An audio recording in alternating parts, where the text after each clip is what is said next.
'Cause I gotta have faith.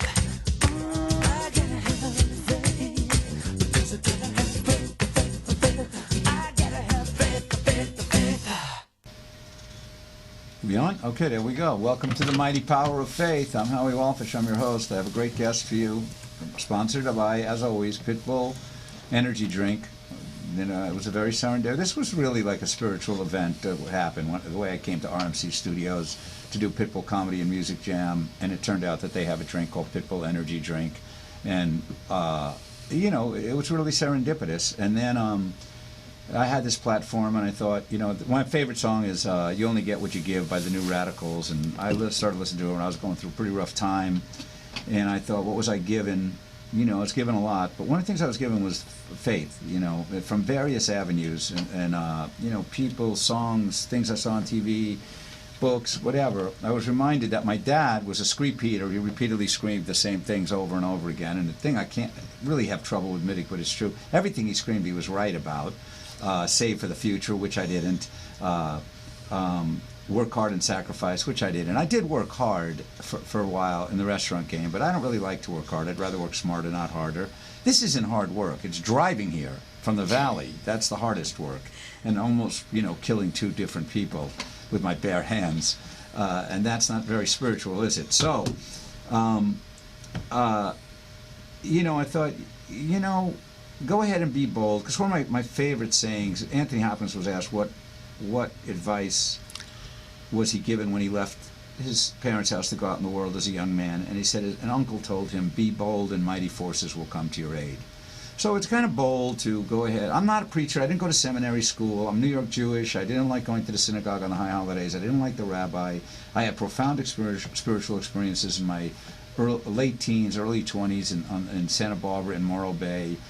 Since I was 5, I wanted to be one with the universe. I remember that. I loved the show Kung Fu. Spirituality meant a lot to me, and I learned that faith is a powerful thing, because I went through the most challenging year of my life in 2014, and the last half of it especially, and it's faith that carried me through. I mean, I had support from friends, a lot of different things helped carry me through, but I'm telling you, the foundation was, solid, powerful faith. And I understand blind faith. I know a lot of people can't get that, can't grasp that. I get that. That's fine. Everybody's different.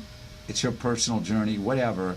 And if you don't believe, that's fine. Whatever works for you. I just don't like anyone disputing what I'm saying works for me. I'm not trying to force my views on anyone, unlike the maniacal nuts in the Middle East. I'm just saying I'm letting the world know in whatever way I can, through my actions, the way I live my life. And here on this platform, I'm given a camera and a microphone.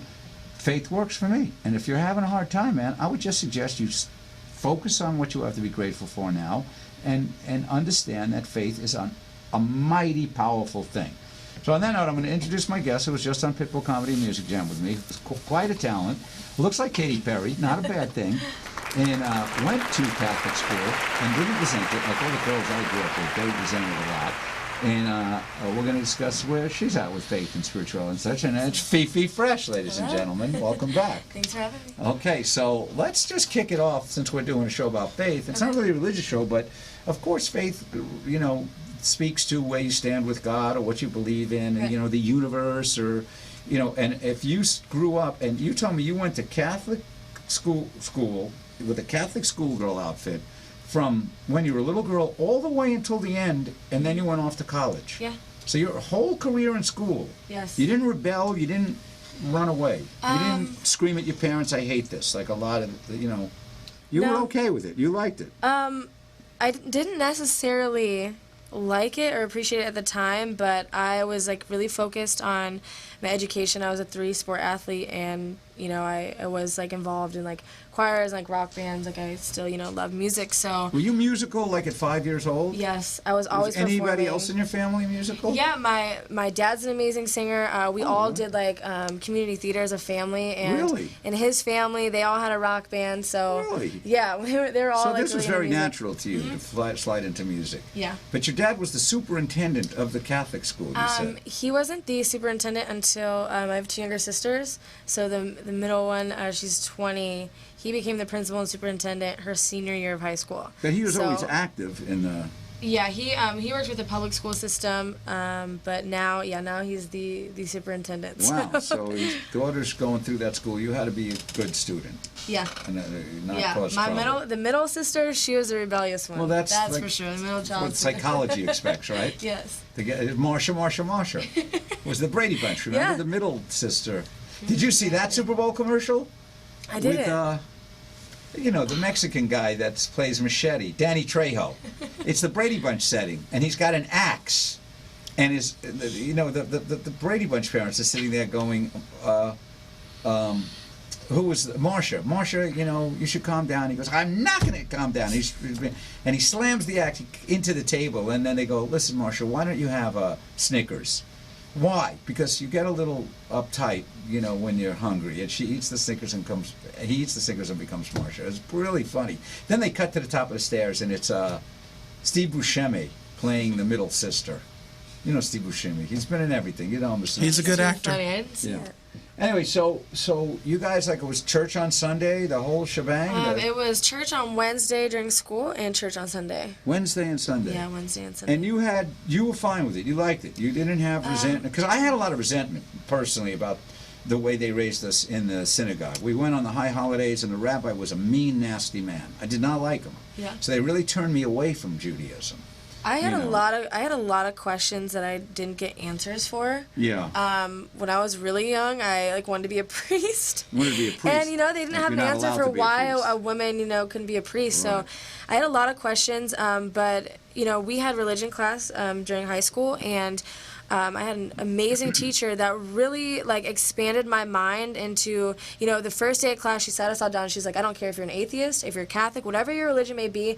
She's like, the purpose of this class is to help you really understand what you believe and be able to say why you believe it. Right. And so I thought that was an amazing thing, That's in cool. a Catholic school, Yeah. to have discussions around, the Catholic teachings, but also have, that open mind to really ask ourselves questions and ask Right. each other questions and share ideas. So Your personal spiritual belief system, or lack thereof, is really the most personal thing in your life. Your whole life will go geared by what you believe. I agree. mean, I almost got out of the car today over this issue I had on Laurel Canyon, and it was a woman driving, and she was completely out of line.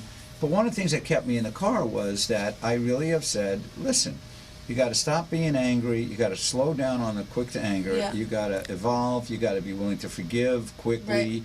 She didn't steal your baby. She didn't hurt your dog. Right. She's just a stressed woman who doesn't understand she shouldn't be honking, because there's no telling who might be in the car in front of her. Right. For her, luckily, it was me. I'm not getting out of the car. But it's not. It's easier said than done. it is. And as far as have you had? Well, you just came out to L.A. I so did, and it has. even in 3 weeks, you've seen some of how difficult this town can be for what you want to do. It was right? extremely difficult. So we originally moved out with 5 people to LA in August. 5 of you came from 5 Columbus of us together. in 2 cars. Yeah, we were staying And in did you already have a house to move No, into? we didn't. So where did you stay? We did motel? Airbnb, so we stayed. It was like a house share, and then we stayed in a 2-bedroom apartment. And the transition, I've never questioned my faith so much in my life. I really there were several incidences that I'm like, why is this happening? I don't understand it. I've been trying so hard to put good out to the world Right. to take it back, but I realized the last couple months of 2014, I grew so much as a person, and I went on tour, and Oh, you went on I went tour. on I went on a promotional tour. It wasn't for Oh, my oh. music, and I'd found out one of the girls we were living with actually had robbed my friend, and Oh, it so was. It was classic LA. one thing after another, and then the tour. I was supposed to be on it till December. Got This was a regular work thing. Were regular you like work a thing, yeah, like a promotional- promotional model. Okay. So it got cut short after 2 weeks, and I was stuck in Houston, Texas. I didn't know I didn't know the other girl. I just met her 2 weeks ago. I was only on the tour for 2 weeks, and They I didn't. told you it's It, done? the They left you with management no was money? like nothing. So I had no money to eat. I wasn't paying for a place in LA because I didn't want to sublease just to have my stuff there. So I decided I had to fly back to Ohio to like regroup. But there was like a moment in Houston, Texas, where I literally like had my laptop. We were in this motel with cockroaches. There was prostitutes outside, burn holes in the blankets. I'd never stayed anywhere like it. It was the most humbling experience, and I was just like, I remember like looking at the stars, like just playing instrumentals, just writing, and like I wrote like exactly how I felt in that moment on the last page of my lyric. I call it my lyric Bible, and I haven't read it yet, and I don't want to read it until the time is right. But it was just like, you know, this huge transition, like not only going to LA, but like having to go back to Ohio for a month and then regroup and restart. So I came back out here a couple of weeks ago with just one person, and you know, we got a new place. Like you know, I'm actually going to a job interview after this, so everything's falling into place. And then our car got broken into in Koreatown. MacBook's stolen. Everything I've had on my computer for 5 years gone. So it has been some, like, I've met some amazing people, and it's like highs and lows. No one told you not to leave things of value in your car? It was actually LA? it was a 2-hour window of time before we were going to Vegas. It was 30 insane. seconds. Yeah, it was I tough. used to work in a restaurant. This guy, he was an actor, good guy. He was like a martial arts guy actor, Jeff Wincott, and he'd come to the little cafe, and he'd pull up in this beautiful Harley motorcycle, you know, Harley Davidson motorcycle, and you know, I'd serve him lunch, and we'd you know, chit chat, and he was just a great guy. And one day he came walking in. Where's the motorcycle? He goes, Howie, it's L.A. If it ain't nailed down, they're gonna steal it. Yeah. So you learn. You got to learn that. You know, I'm sorry that happened to you, and that sucks. You also learn about backing up everything. You Yeah. know, but it's not. I don't mean to, you know, downplay what you went through, but it's just like so not a surprise to hear it. Right. This is L.A. Yeah. and if you're not ready for it, and most people aren't. Now you've had the rude awakening. You got the Yes. slap in the face. That the incident in Houston. That's a perfect place where you have to call upon your faith. You either Right. lose your faith, your Yeah. faith is shaken, or you go, you know what?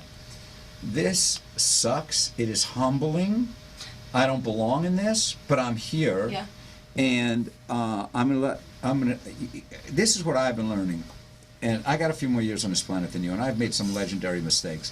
You got to get out of your own way. Yes. All this stuff that I grew up hearing from the people, the hippies I knew, and the people that were into God, you know, let go and let God. There's the old saying, let go Right. and let God.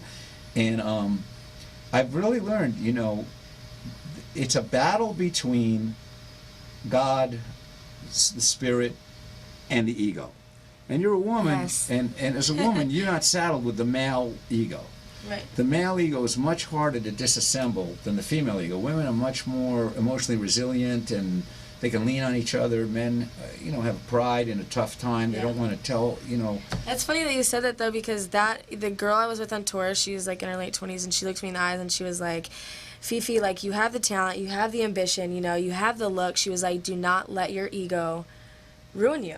That's it. And I called my parents. I didn't want them to know what was going on. Right. You know, it was like I did really have like an ego. Like, people are going to be questioning, why am I back in Ohio Right, for a you're month gonna- or all this? right. And I really had to You let go of failed, all they're of gonna- that. yeah, they're gonna look- And so it was tough at first, but it ended up being a blessing. I had some amazing opportunities while I was in Ohio, and coming back out here the second time, like, I'm smarter, I'm stronger, and my faith has grown tremendously. My, you know, Yeah, connection and you know, with you the learn universe. that you so. can overcome obstacles and Yeah. adversity. That's one of the reasons I'm a big football fan. In fact, I have a friend.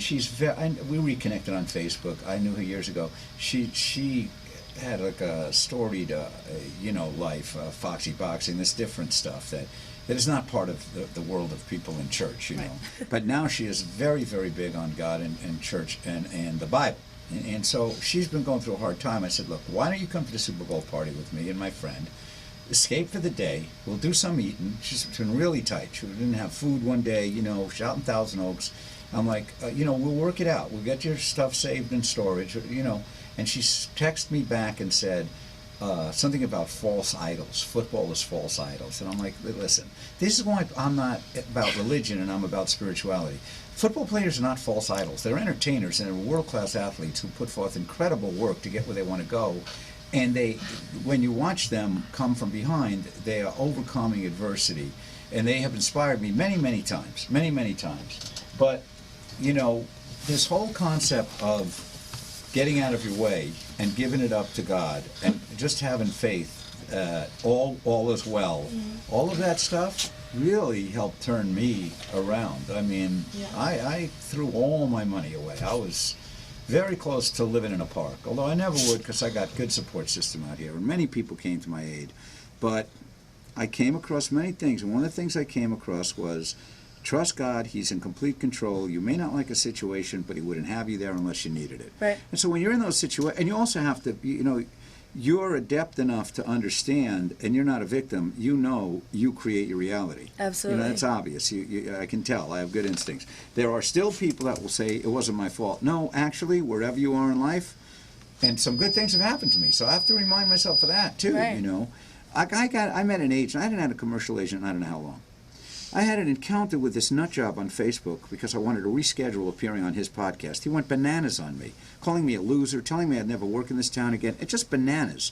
And so I looked for our mutual friends, and because when people go insane on me, I want to have an understanding. Right. So I found a mutual friend. I said, Vinny, what is the story? He goes, I got a guy. He's going to explain the story. And this guy, Robert, called me. A couple of weeks later, I'd forgotten about it.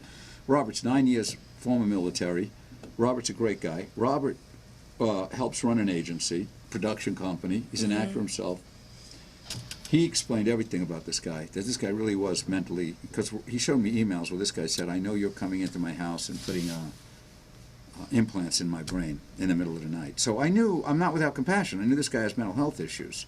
And but what happened was Robert and I connected. Robert brought me into the agency. The agency sent me out on auditions, and good things have been happening because of that. And that all came from this nut. I might never have met this guy, Robert, if it weren't for this nut. So. Did you ever go on the show?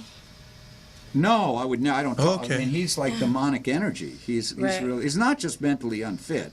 He's got the. I've never believed the demonic energy the way I do over the last year. That there are people that are emissaries. The last couple of years, there are people that are emissaries of Satan. So. Now, let me ask you this. Did you you ever have any profound spiritual experiences while you were a little kid, or, when you were going through hard times, or writing a song? Did you feel like, the universe has opened up to me and you're just channeling a song, that kind of thing? I mean, once again, like in Houston, it was so crazy. Like I wasn't even trying to like write the words. It was just like Just let it happen. it just like all came out. But when I was younger, I had like a really strong intuition, and I just like had deja vu all the time, and like I would just get strong, like overwhelming feelings, good and bad, Right. about a certain situation. And I didn't understand it when I was really like young. I was like a confused about it. Hypersensitive, yeah. And so I started like vocalizing it to like my friends and stuff, and I was always right. And so finally, I told my mom, and she's like, well, I've had dreams, and predictive dreams, and my grandma had it, and Really? yeah, and they actually had guys got, dreams. like, the so gypsy in you. it's so funny. I No, always- Sicilian has that, for Yeah, sure. I think so, It's a and- Sicilian thing. my youngest sister, she was born with blue eyes, and the only people that had blue eyes in my family were my grandfathers. And she, they had passed before she had met my dad's father. And one day she came down and she's like, I was coloring with Grandpa Bunny. We're like, what? Like, she really saw him. Right. And Grandpa she had- Bunny? That's what we called him, Grandpa Bunny. And so we all have had this kind of like weird connection to something higher, and it doesn't scare me anymore. I'll still get it, and I listen to it, and I try to like over prepare if it's like a overwhelmingly bad Right. feeling now. But Is there it's any pretty cool. way of calling on it to give me either the winning lottery numbers or what to play on roulette, and I can No, go to I Vegas? haven't. I haven't channeled that yet. Well, Not yet. let's get on I'm that. working on blackjack, but Blackjack. You know what I call the female, and there's nothing against women. It's not that I'm misogynistic, but these are the people that destroyed me every time I was doing good at blackjack. Whenever they changed dealers and a female dealer would come in, I'd keep getting 20s, and they'd keep starting with like a 6 on top and a 2 underneath. Then they'd get a 3. Then they'd get a 2. Then they'd get an ace. Then they'd get a 2. And like it's 7 cards to 21. You know, I'd split aces. I'd get two 20s. You know, and I'm doubling down, and I'm always so close. And then they just. So I called them when my friend I'd go to Vegas, and my friends go, let's go sit at this table. I go, no, that's a daughter of Satan over there. Oh. She's going to destroy us. But I play roulette, my and you got to play gosh. 22 because that's what James try. Bond plays. Oh. Have you ever played roulette? I have never played That's roulette. another place you start getting that praying going down. That ball's going around, and you're like communing. You're Sign like, from God. Come on, Sign from God. No, that works in gambling too. All right, listen, like a little old Jewish man once said, it couldn't hurt. You know, you're watching that ball go around, and you know you've got $50 up on 14. That's my Yeah. birthday number, or 22, 36 to 1. That's $1,800, and it actually did work. The one time I bet big, I swore one day I'd put $100 down on a number. My friend Mark was at the Magic Show, you know, the big garment show, and we were in Henderson visiting my friends, and then there's a beautiful casino out there, Green Valley Casino. I said, let's just do it already. We walked in, nobody was playing at this roulette table. I put 100 straight up on 27, 100 straight up on 28, because my friend who grew a plantation up in Northern California of the killer bud, his wife was very psychic, and the woman that I met James through is an artist and very hypersensitive, and I asked each one of them for a number. One gave me 27, one gave me 28. So I put 127, 128, another 100 I split as $5 bets across the board. I'm with my friend Mark, and I don't look at the tower to see what comes up. I watch the thing because I want to see his hand come out and go like that. And You want to see the magnet that they have under. They put the marker. They put the marker on top of your chips. Don't Just look at the one screen. black chip. Eye on the ball, baby. And I'm watching, and I heard Mark start to go. You know, I'm going to stop cursing on the Faith Show. I curse on the other, but he's going, holy F. You know, and I heard Mark going, he was freaking out, and I knew, and I watched, and right on 27. That's $3,600. And all the while, what the point of the story is, I'm going, come on, God, let me have this, God, please, God. You know, but somebody who was very big on prayer and spirituality told me, who I met through Murder Mystery, this gal. She said, you know, that's not how you pray. You don't make deals. You don't make promises. You don't set arrangements. You just. Well, I watched that Joel Osteen, and he says you got to pray the promises. That God promises all these things, Right. and I've been doing that, and I've been seeing it work. You know, I mean, he didn't promise me I'd win the lottery, but he says, you know, he promised he'd fulfill all your needs. He'd do exceedingly abundantly above and beyond. He'd be a very present help in your time of trouble. And because, you know, you feel like you're alone. I Yeah. mean, you have a good family, but you didn't want to turn to them and say, I need you to didn't. send me money.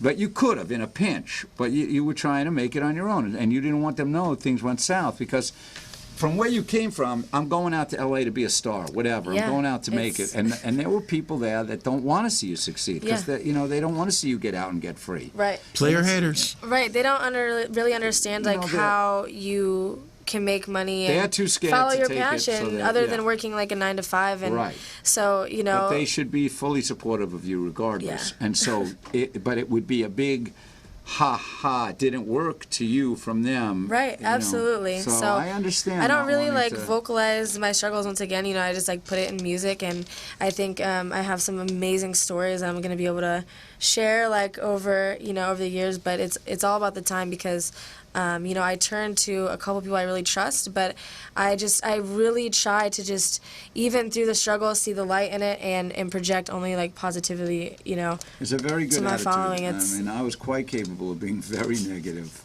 And he said one thing, that Joel Osteen, I mean, that guy really saved me. In a bad time, I discovered him because of Drew Carey.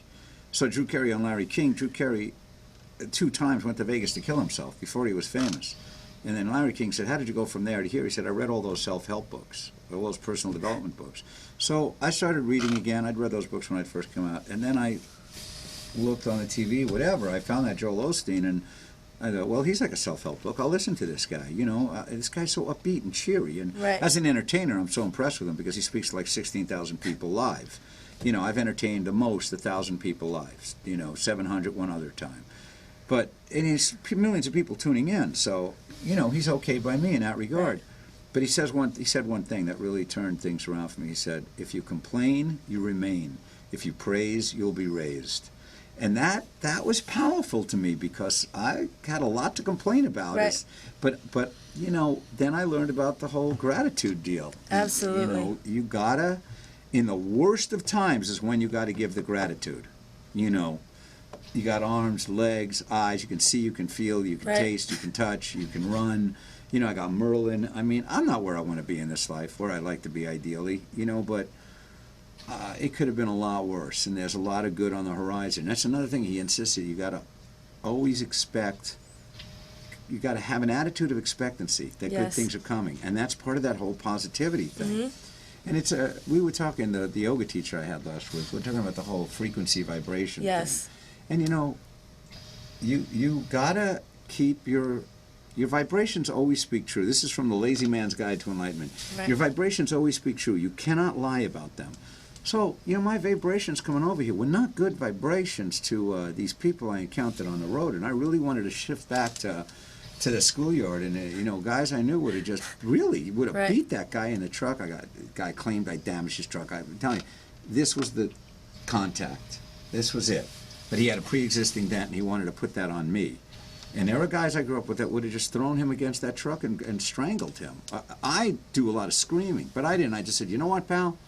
I'm not dealing with this. Right. And I saw him taking the pictures of me, and he's going to, I hope he calls it in. You know, but so my vibe when I got here, I was, you know, on edge. I was annoyed. And then this is my favorite thing to do, is my podcast. So Right. I just you take a deep breath and you go, you know what, God, you take it. Absolutely. Can Fifi sing a song for us a cappella? Yeah, you want to sing another a cappella song? What's our time? Oh, we got a couple of minutes. You want to go out with a song? I could. I would love it. Do you have a particular song? Fifi Fresh has real talent. All right, so we're Real going to go talent. out. Raw talent. We're happy she came to Los Angeles. Let me Fifi tell you. Fresh, that's I'm happy. F-E-F-E, and then the last name is F-R, the number 3, the $, and H on Facebook. And you can go from there and locating all her other things. So So I think I'm gonna sing. It's more of like a hip hop vibe, but it's called "Where Were You," and it's about that ex we talked about in the last show. where were you? Where were you? Ready? Okay, ready. Okay. Where were you when I was all alone? Didn't call my phone in. Where were you when I was steady on my grind? I was working overtime, man. Where were you when I was heading to the top? Had no plans of stopping. Where were you? You in the strip club with some basic trick. Don't play that game. Know what's going on. Know you're not alone, and I know her name. Couldn't handle it. Step aside, stay in your lane. I know what's going on. Lying in my face. Always accusing me, looking through my phone, trying to find something to use on me. You were using me so your ex would see and want you back, just like it used to be. Acting a fool, but always trying to be a real man. You were denying behind closed doors. You had me crying, scared to move, scared to speak. You had control of me, turning my friends into worst enemies. 'Cause I trusted you more than anything. You lost all sanity, left with a memory. You lost all sanity and left me with your memory. Where were you when I was all alone? Didn't call my phone in. Where were you when I was steady on my grind? I was working overtime, man. Where were you when I was heading to the top? Had no plans of stopping. Where were you? You. It's a little sample. Bravo. All right, bravo. Thank well you. done. Thank All right, you. well, good luck with everything. I'm sure you're going to blow up, like I told you at the break. Anyone who appears on Pitbull Comedy Music Room blows up like a week or two later. And then I get my stipend, and then everything will be fine. And thanks for watching Yes. The Mighty Power of Faith, and keep the faith. And there you have it. Awesome. Woo!